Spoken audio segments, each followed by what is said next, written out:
Hi, welcome to Brasscheck, and we've got a very interesting and important guest today, Rick Sterling. Welcome, Rick.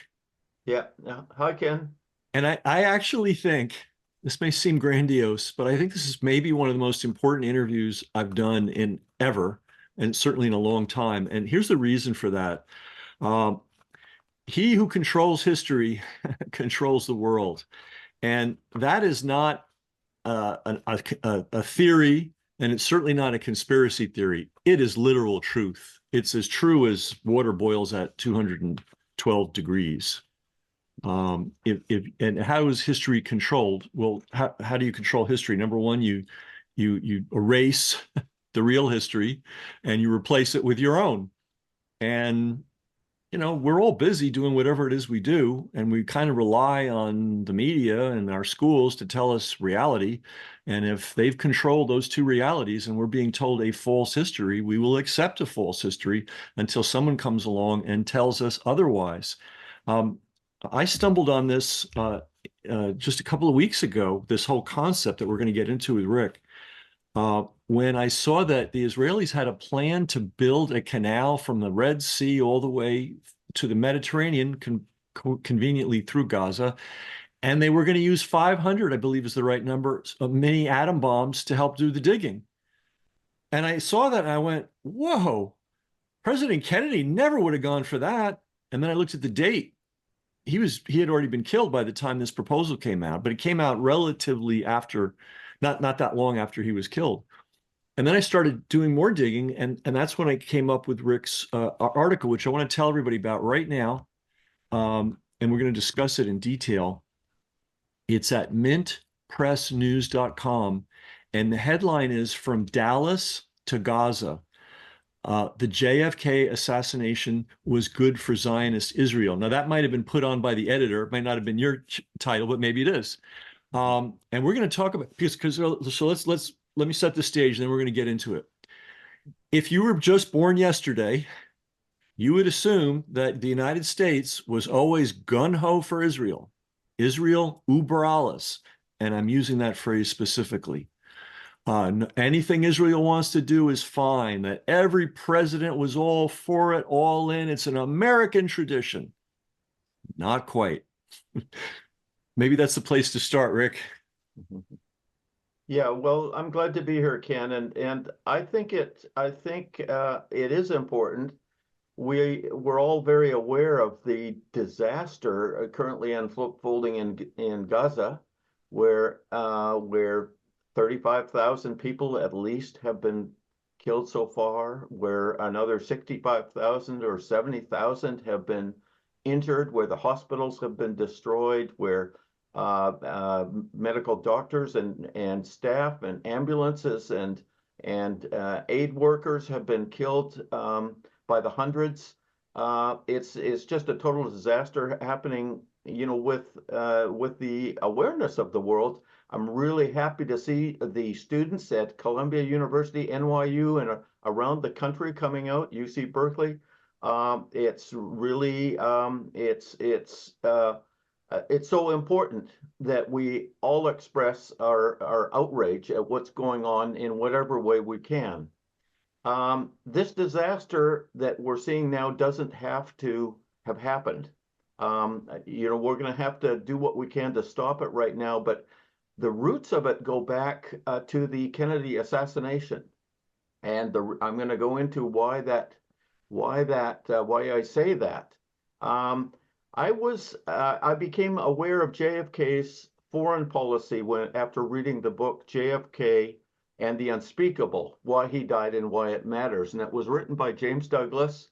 It came out about 12 years ago, I believe, and it documented how Kennedy's policy toward the third world, especially, but also toward the Soviet Union in the latter part of his term of office before he was assassinated, was dramatically different than anything that had gone on before or after. Douglas makes a very persuasive case that Kennedy would never have sent masses of troops to Vietnam. He provides convincing evidence that Kennedy's policy was totally different, that the overthrow of Sihanouk in Indonesia wouldn't have happened. That the Mm-hmm. assassinations in Africa and other countries wouldn't have happened. And so this was an important thing. And I was actually organizing an event around the 60th anniversary of his assassination last November. Oh, And then I started reading some more, and I found some very interesting reports because some of the documentation, the JFK presidential documentation, has only been released in recent years. And there was the publication of the letters that were exchanged between the Israeli Prime Minister David Ben-Gurion, the first Prime Minister, and Kennedy. And what was just astounding was it was really evident that below the diplomatic cover, there was an intense conflict going on, and Kennedy was more or less issuing an order to mm-hmm. get Ben-Gurion to make the Dimona nuclear development plant available for inspection because Kennedy suspected that it was being developed not for peaceful purposes, which they claimed, for energy purposes, but to develop a nuclear bomb. And I mean, you almost have to read the letters. I do have links to the actual letters in my article and the sources, so that's worth looking at. And then I discovered there were many other aspects of the Kennedy policy that were dramatically different. And I can just tick them off right now, Ken, if you want, and then we can go into them in more depth. But Please do. yeah, but And Kennedy, do you mind a quick sidebar? If I want people to sure. understand something if they're not aware, because I wasn't aware until recently. I didn't put it together. After Kennedy died, there was a bloodbath in the third world, in Indonesia. I don't, what is it? 1 million Chinese Yes, people yes, were, yes, and it happened fast. It was a genocide. yeah, And then there were a lot of assassinations of third world leaders. of course. So a lot And of bad. the coups in Latin America all took place in the mid late 60s when after Kennedy was assassinated. And I want to do one more sidebar too before we get to the main event. I noticed, and I was kind of aware of this, and I never understood it in context. Now I do, thanks to your article. Kennedy was a big advocate for decency in Algeria. You know, in other words, not allowing the French to brutalize the Algerians, which was Mhm. kind of an amazing position for a congressman from Massachusetts in the 1950s to take, and yet it's on the record. So this was a man who cared deeply Mhm. about the developing world and the people who lived in it and America's relationship with them. So just wanted to give that sidebar. And then, of course, after he was eliminated, the gloves came off and it was all on mayhem and brutality ever since, really. So Yeah. I took you off the track. Let's get back on Yeah, track. no, I think you were right on the track because that Kennedy's support of Algerian independence was really emblematic of the different approach that he wanted the U.S. to take.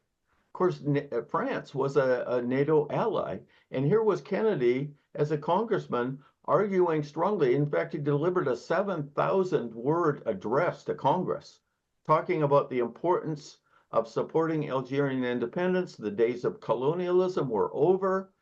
And after Algeria achieved independence, he invited the President Ben Bella to the White House and rolled out the red carpet Mm. on the lawn of with soldiers at the ready. It's an amazing a video to see him welcoming Ben Bella to the White House.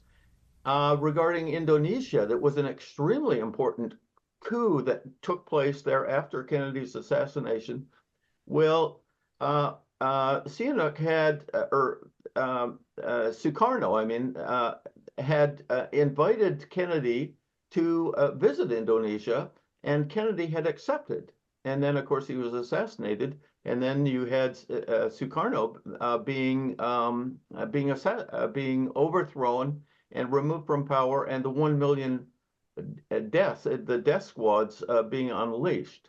So And I that have to, was, and we have to say it appears that the CIA, with the help of some anthropologists, mhm. gave them the names and addresses of who to kill. Yeah, right. Well, the CIA was definitely involved in those and the coup and the military dictatorships and the coups in Brazil, and then of course in the 70s in Chile and beyond. But um, that was a sea change. So Kennedy's policy was very different, and then wasn't just regarding Asia. It was regarding Africa and the Middle East as well. He wanted to be friendly, and so one of the leaders of the non-aligned movement was Gamal Abdel Nasser, the president of Egypt, and Kennedy developed good relations with Nasser. He wanted to have friendly relations with both the Arab states as well as Israel. And that was one difference. He didn't show the kind of favoritism and bias that Mhm. we've seen ever since. Now, another policy that Kennedy implemented was he wanted the Zionists to follow the rules, and the he wanted them to be registered as foreign agents, which they were. They were collecting money, and they were instead of sending it to Israel, they were using it to lobby in the United States.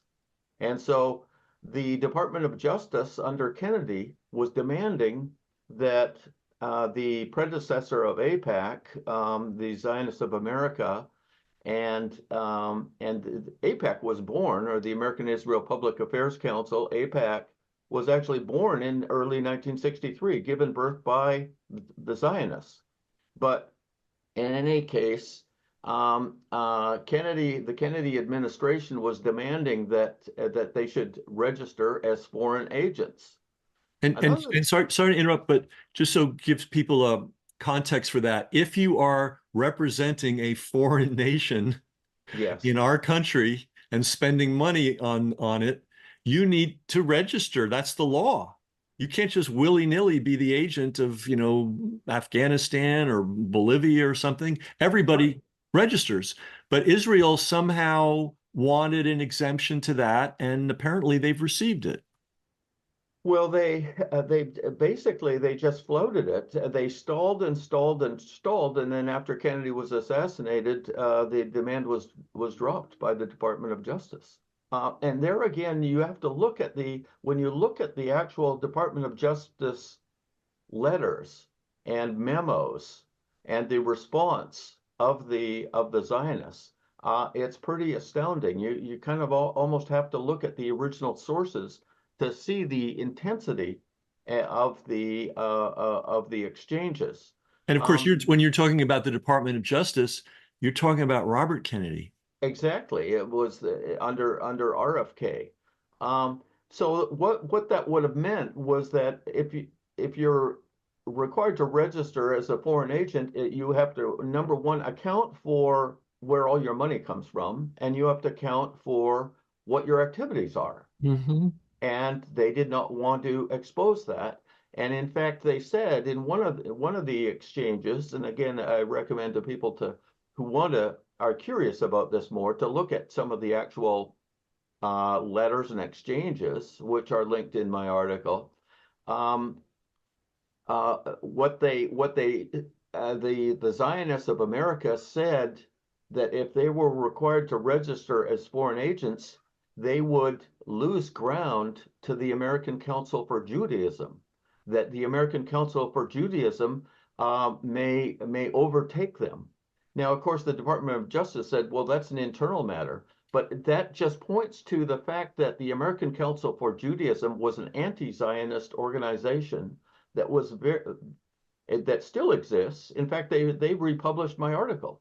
Um, This is so important, and I would venture to say a significant percentage of Americans doesn't even know that there is a Jewish organization of long-standing yes, decades of history that is against Zionism. Um, they were totally against Zionism, and they were against the Zionists of America and then AIPAC.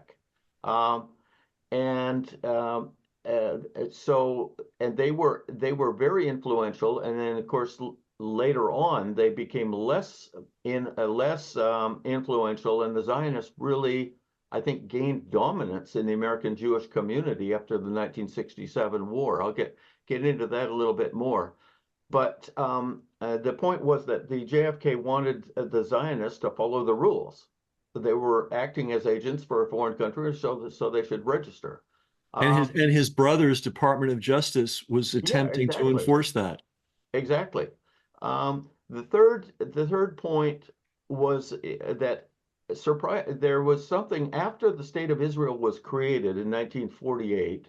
Of course, the Nakba, the infamous Nakba, happened, called the catastrophe, where three-quarters of a million people, three-quarters of a million Palestinians were forced to leave their homeland, and they ended up in Syria and Lebanon and Jordan and in the Gaza Strip, and in the occupied territories in the West Bank. Um, and the United Nations, this was of much concern to the United Nations, and something called Resolution 194, called the Right of Return, was passed. Israel initially said they would support this, and of course they never did, and they never have to this day, 75 years later. But the United States and the Kennedy administration was supporting Resolution 194 and was leading the charge, leading the committee, which was trying to pressure Israel to abide by the Palestinian right of return. And of course, much to the objection of the Israeli Prime Minister Ben Gurion and other authorities. But at that time, the Zionism wasn't cemented in place in Israel. There were significant, prominent Jewish voices that they were in favor of immigration or emigration to Palestine, but they wanted to live and let live with the indigenous people. They wanted a binational state in effect. They didn't want a hardcore Zionist state, which was what Israel obviously became. So they wanted a single state with democratically run, Yeah, exactly. without racist, Exactly. organizing. Equality. And there were people like Albert Einstein and dozens of other prominent Jewish Americans wrote a letter to the New York Times denouncing Ben Gur or not Ben Gurion, but I'm blanking on the name of the other prime minister at the moment, but they wrote it condemning the attitude of the government of Israel and the terrorist-like actions of the leadership of some of the parties in Israel. Then so the point is that there was a lot of disagreement, and that Zionism hadn't hardened into the form of activity that it became. The fourth really significant policy was that Kennedy was intent on stopping Israel, or preventing Israel from developing a nuclear weapon. Hmm. And the Dimona facility, Dimona is in the south of Israel, in the Negev Desert. A nuclear development plant was being developed there with France. They claimed that it was for peaceful purposes. Kennedy suspected that they might be planning to develop a nuclear bomb there, and so he was insisting that this needed to be inspected. Now, at the time, Kennedy was really pushing hard for a nuclear non-proliferation and nuclear agreement with the Soviet Union, and preventing any more countries from developing a nuclear weapon. And he had the open air test ban.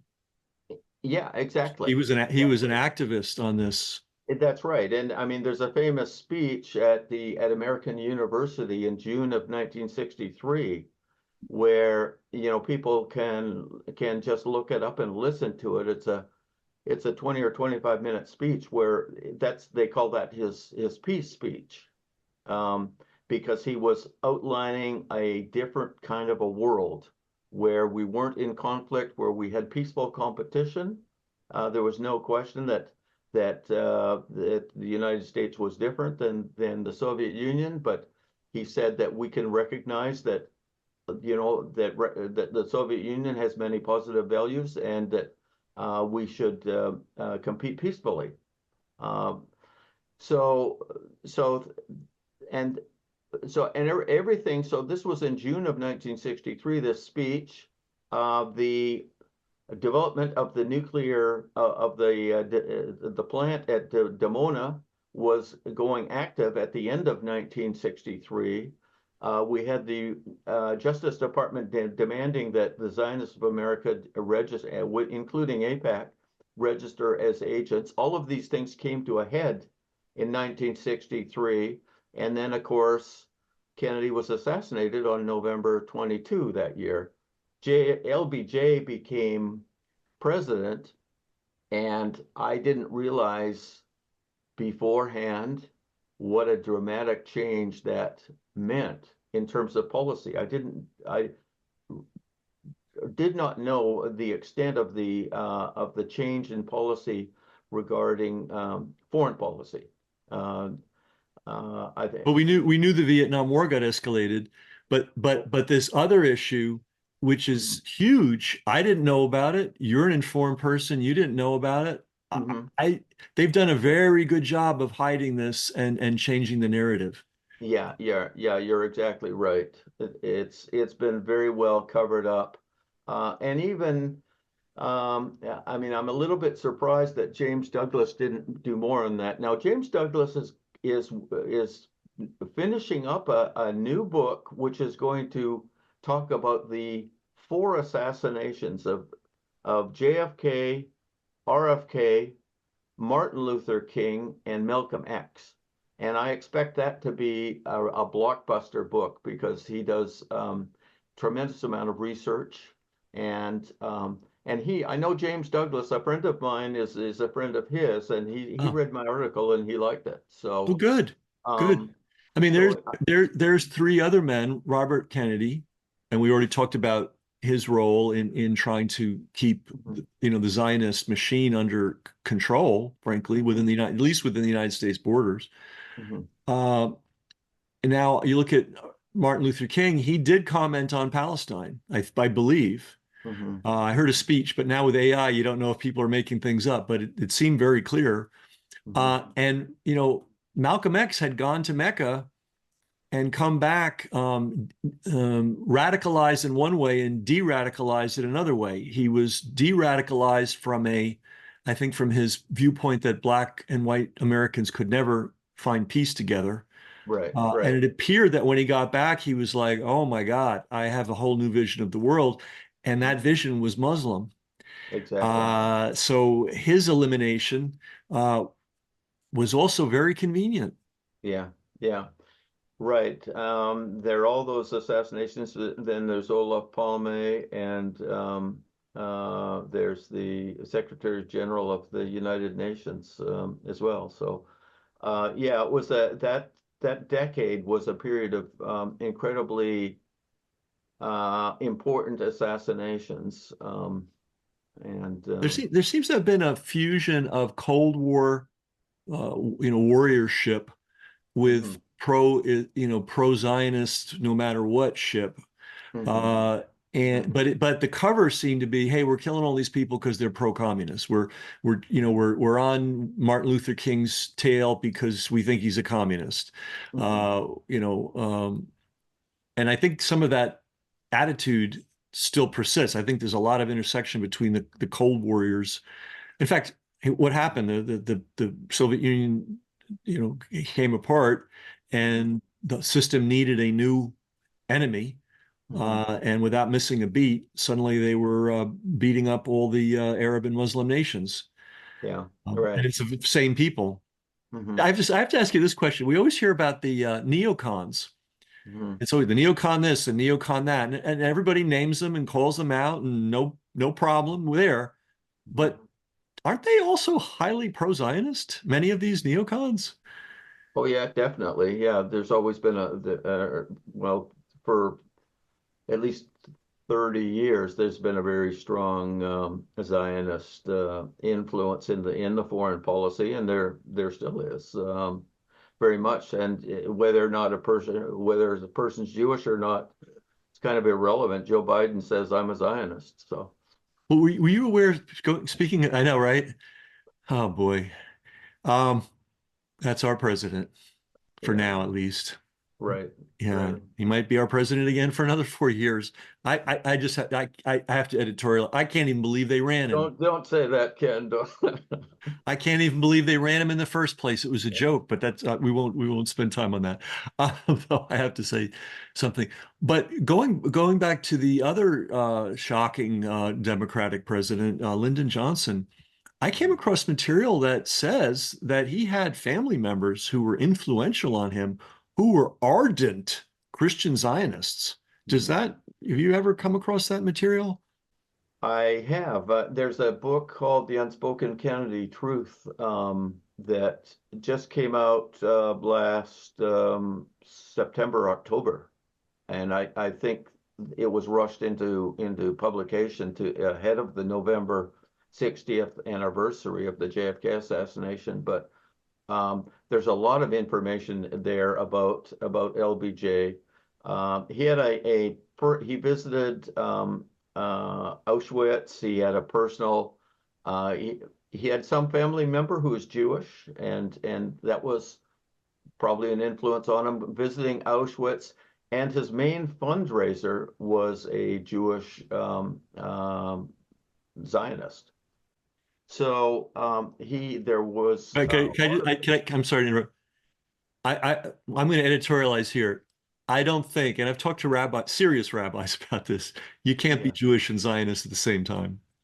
Judaism requires following the minimum, follow the Ten Commandments. That's like the minimum. You're right, And the right. commandments are really clear. You don't covet, you don't steal, you don't kill. So if you're doing that repeatedly, I think you've Mhm. opted out of Judaism and now you're a Yeah, Zionist. So, but yeah. that's my opinion, and it's hard to take you off track. Right, yeah, there are people who are ethnically Jewish who are Zionist, and after the 1967 war, a lot of the American Jewish community that had misgivings or were ambivalent about Israel suddenly became, very supportive of Israel. Um, everybody loves a winner, and Israel won big. They pulled a surprise attack on their Arab neighbors. They had the support of LBJ's White House administration. They had the support of the CIA. They had a lot of support.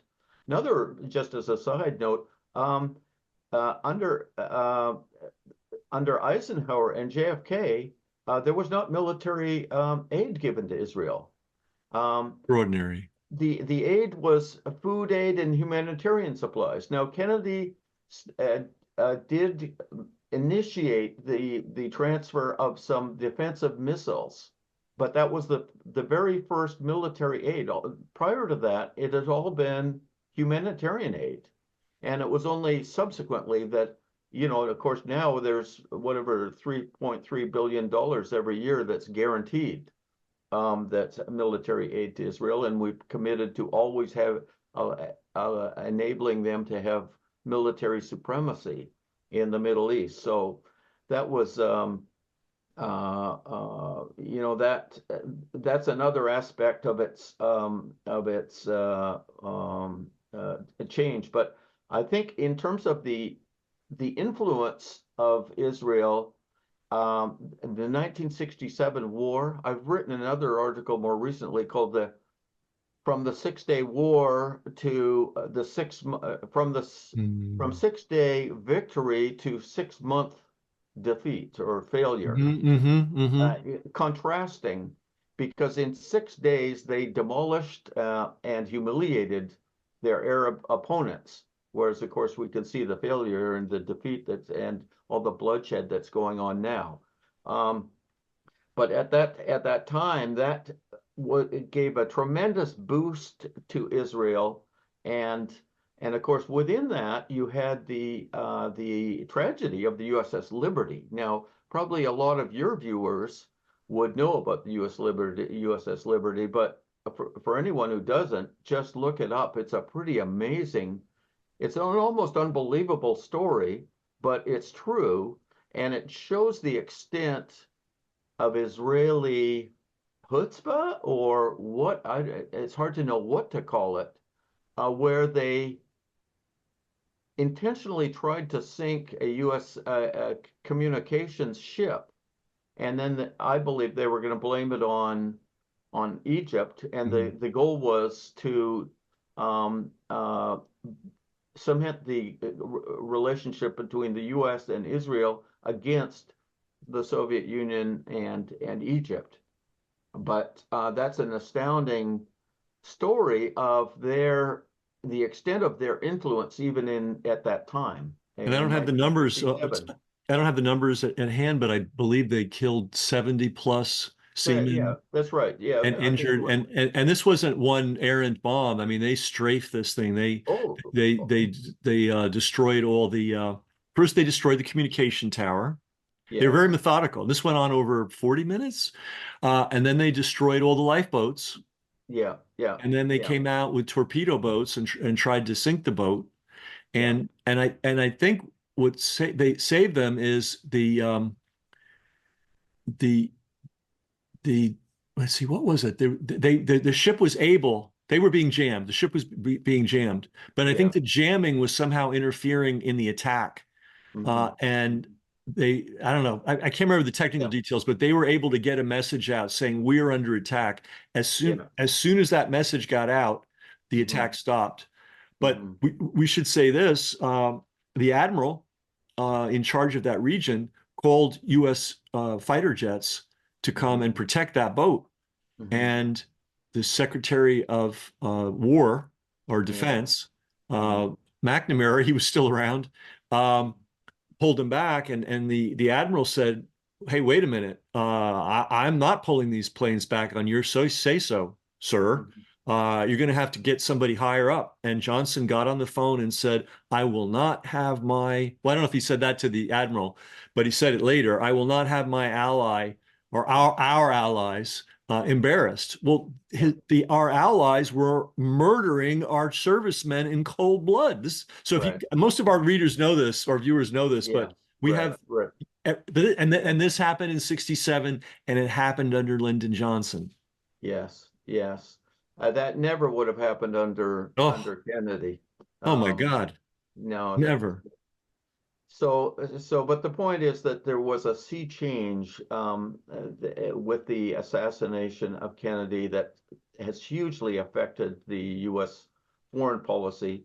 Um, and I mean, and of course, Vietnam.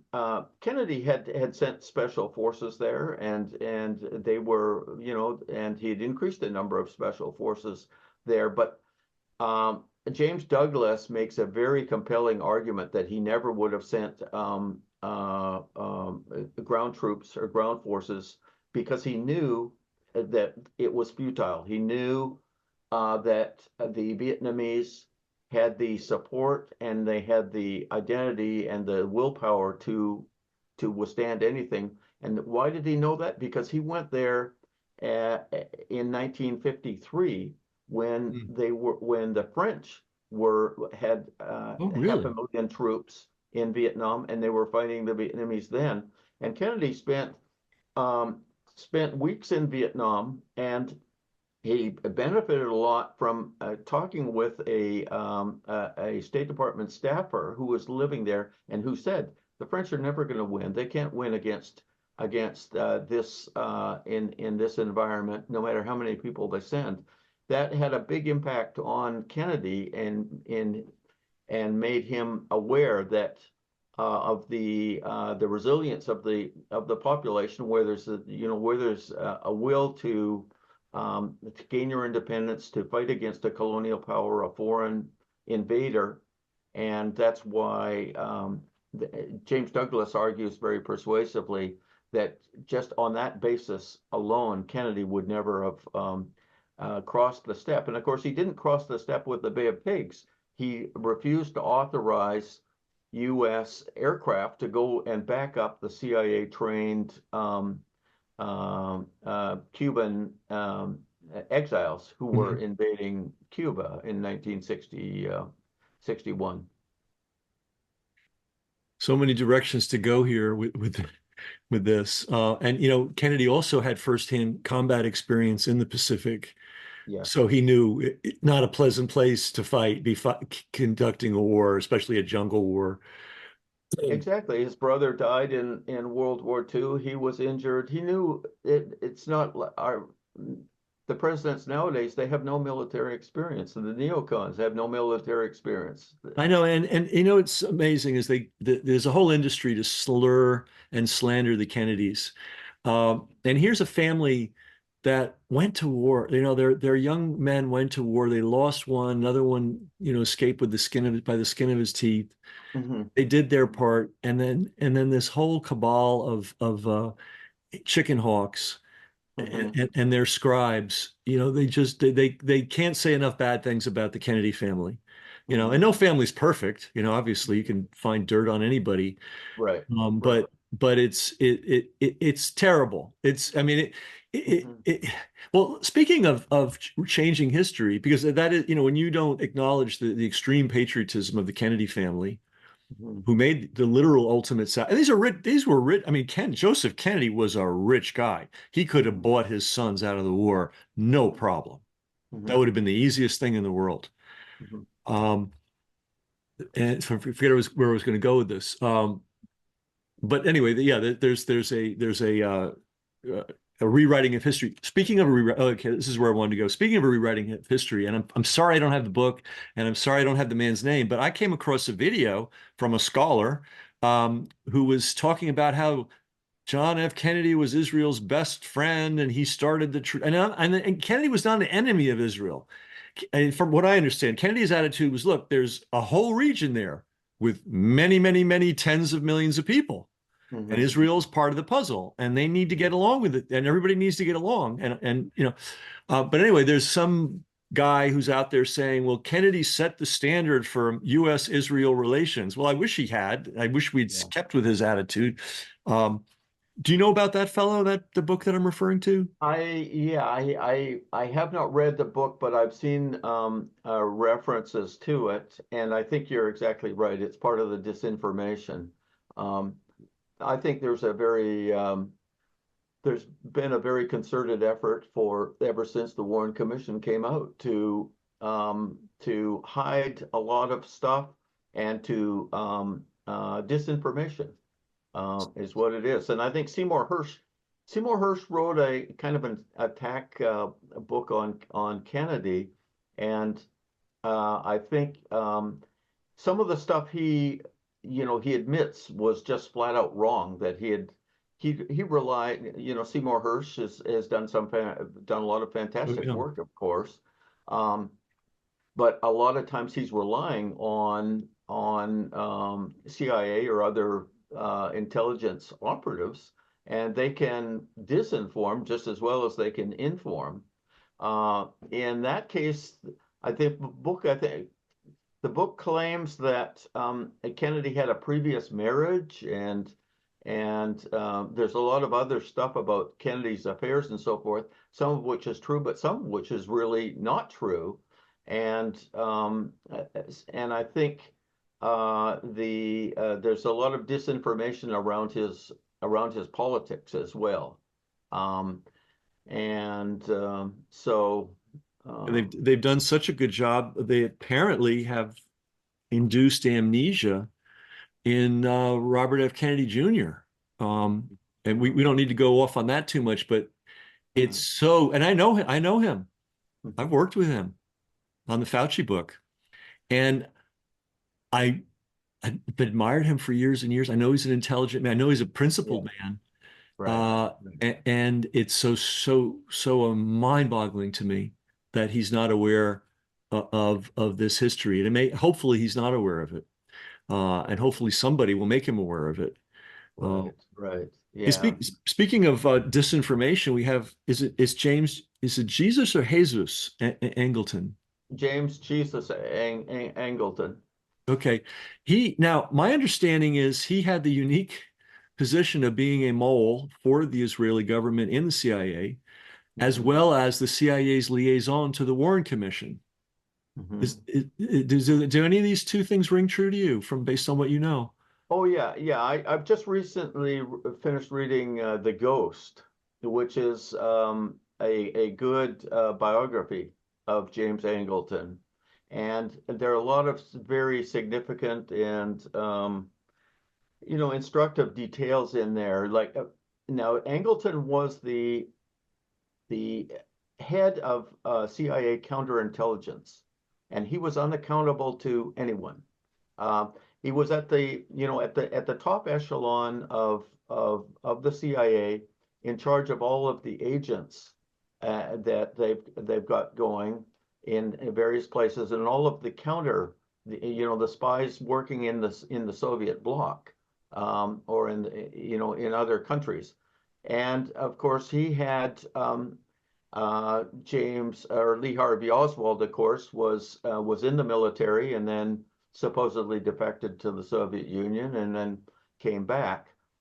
James Douglas has tremendous amount of information about that, but the point is that the Oswald file and the control of Oswald was in the hands of James Angleton, and unlike other foreign agents and people who had defected, the file was not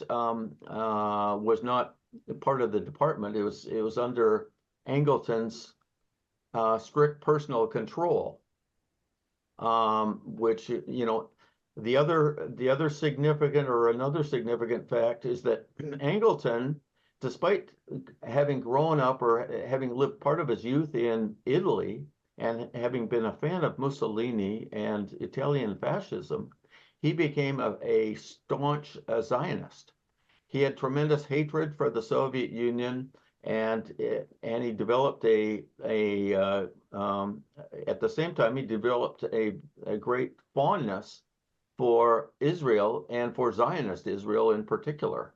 Were you, Um, sorry to interrupt, but were you aware that there was a Zionist contingent in Italy during the fascist times, and they were actually close to hmm, Mussolini? Mussolini even admitted some of them to his naval academy. no, I was not aware of that. Yeah, let Interesting. me let me dig that up. Yeah, there was very, very, very.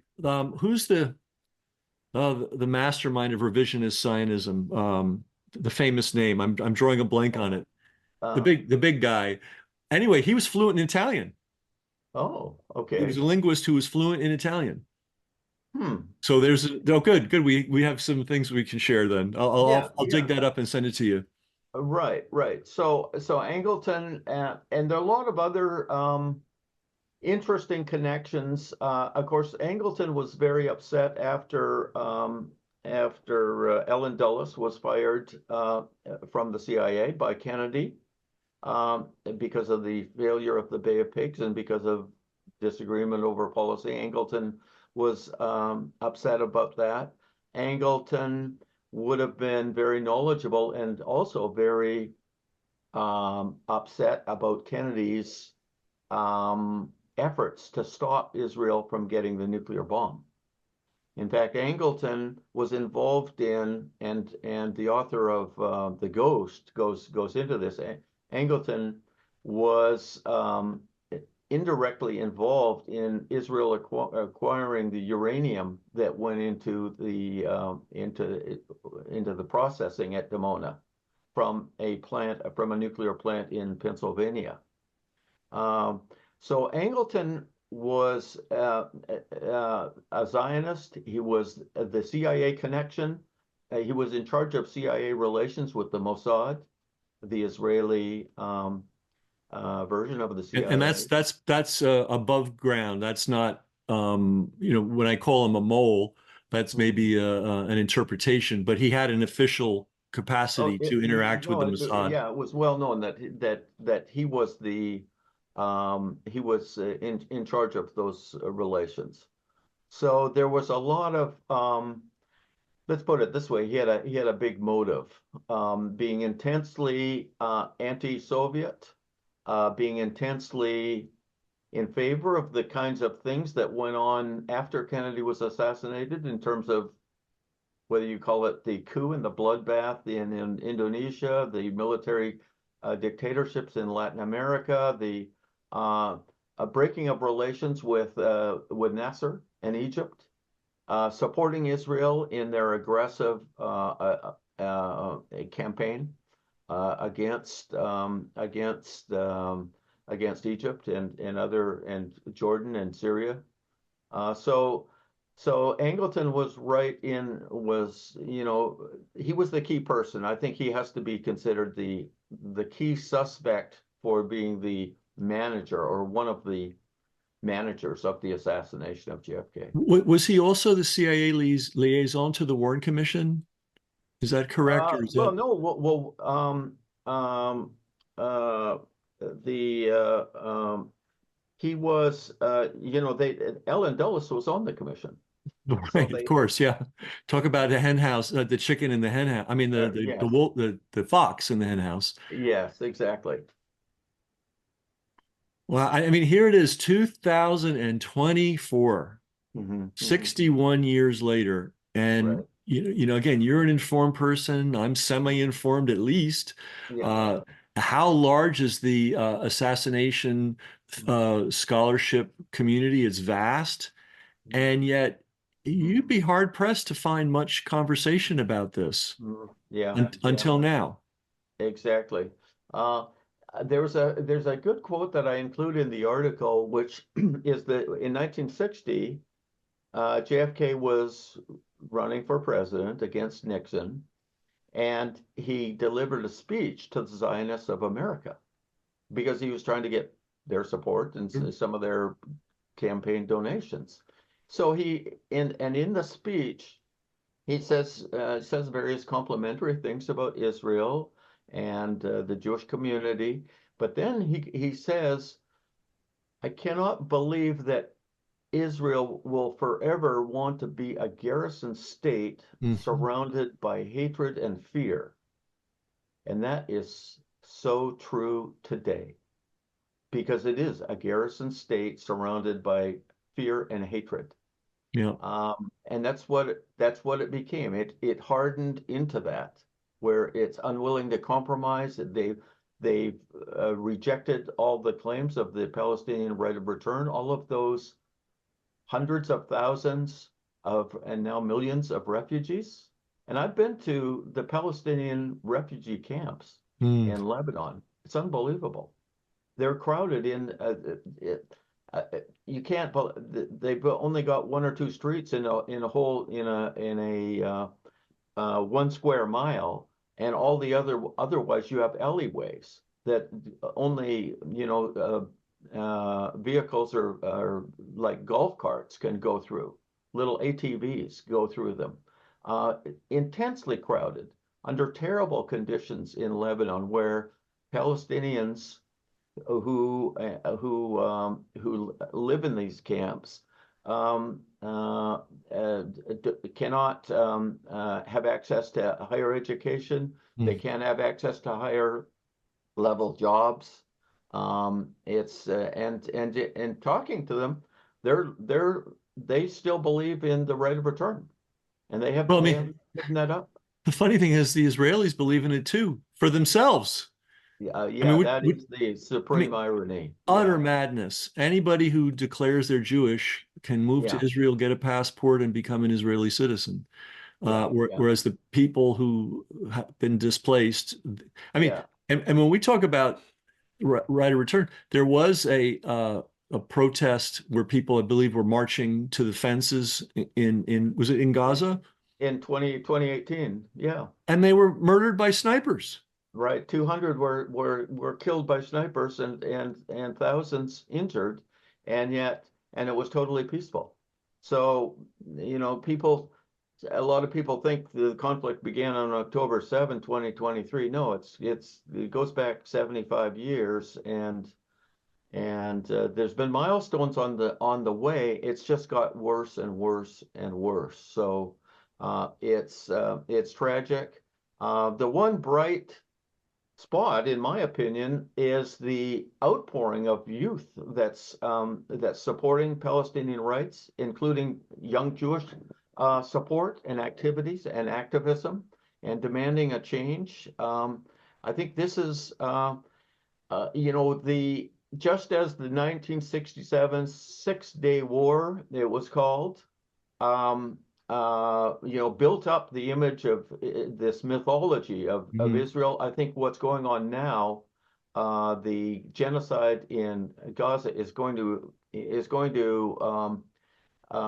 demolish permanently the false image of Israel and expose what Amnesty International, what B'Tselem, which is the preeminent Israeli Jewish organization, and Human Rights Watch even have said is Israeli apartheid.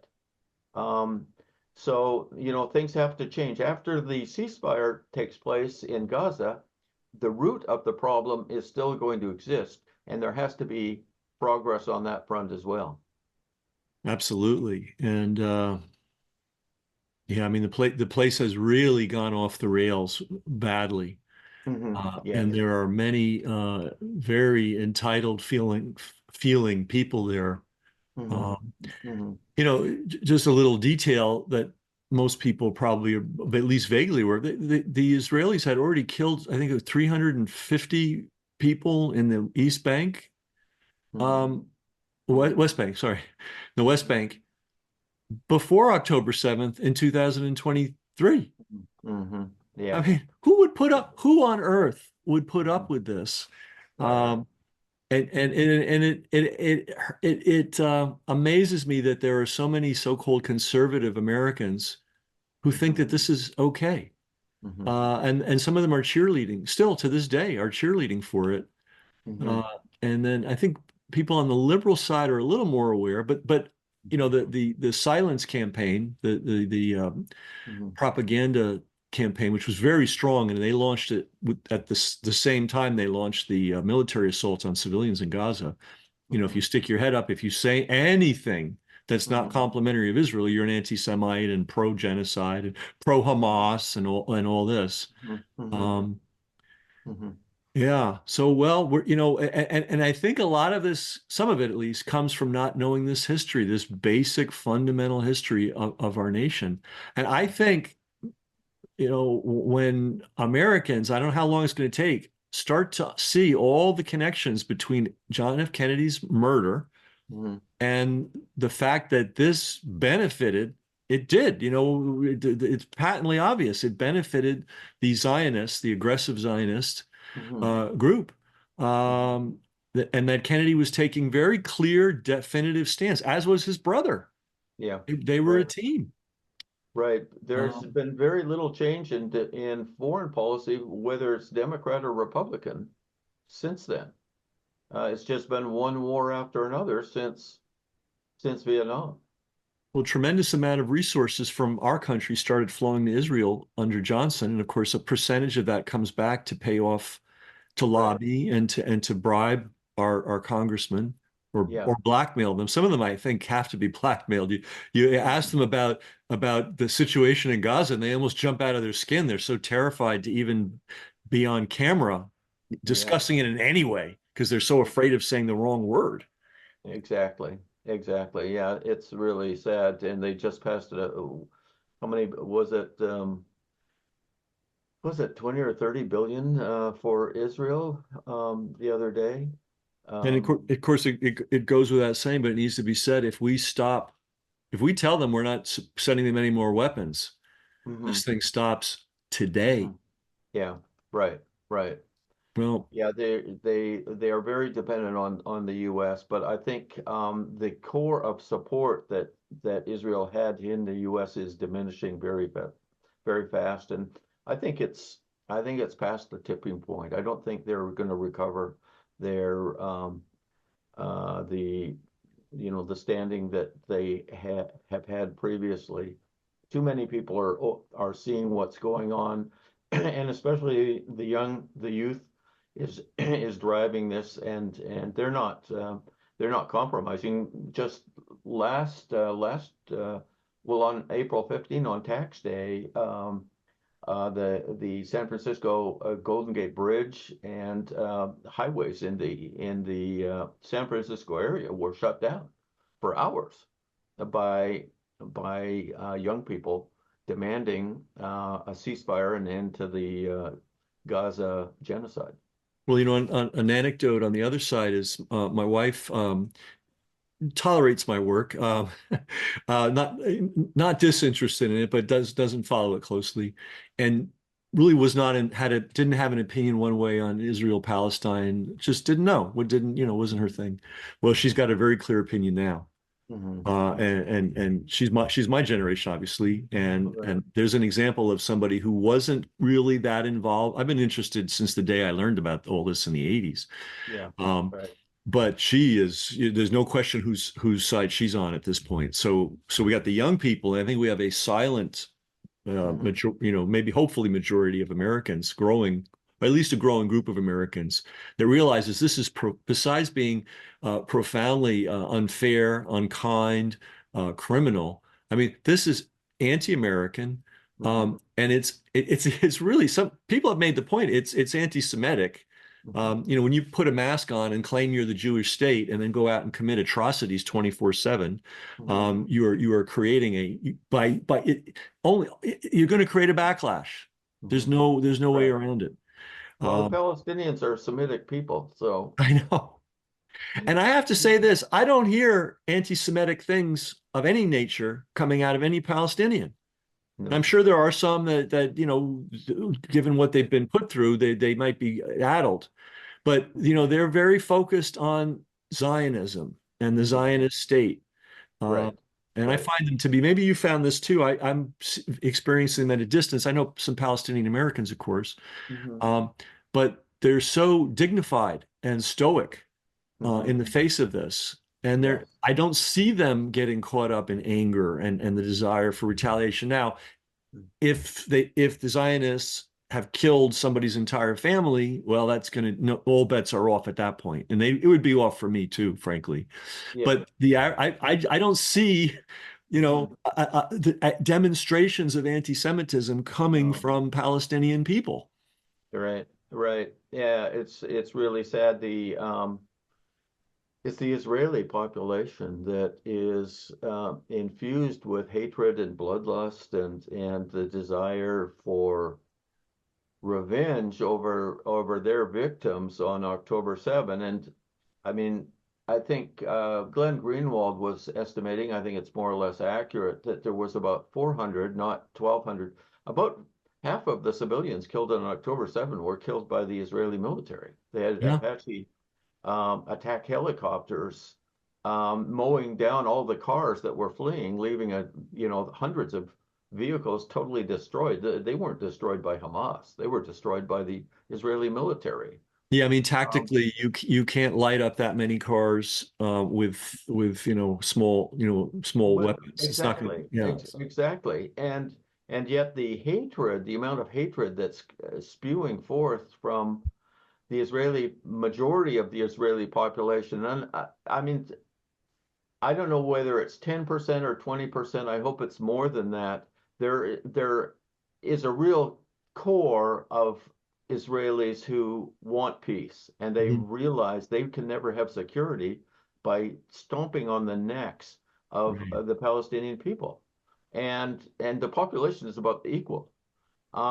There's a really noble and good segment of the Israeli population that I met and experienced myself and saw directly when I was in Israel and Palestine, and the some of the people who have written articles and books, Amira Haas and others, and even quotes on I-24 from Israeli people who are protesting. But it's really disappointing, and that apparently the Vinge and the amount of people who have been brainwashed there to really have infused in their selves the sense of superiority and supremacy and hatred of Palestinians.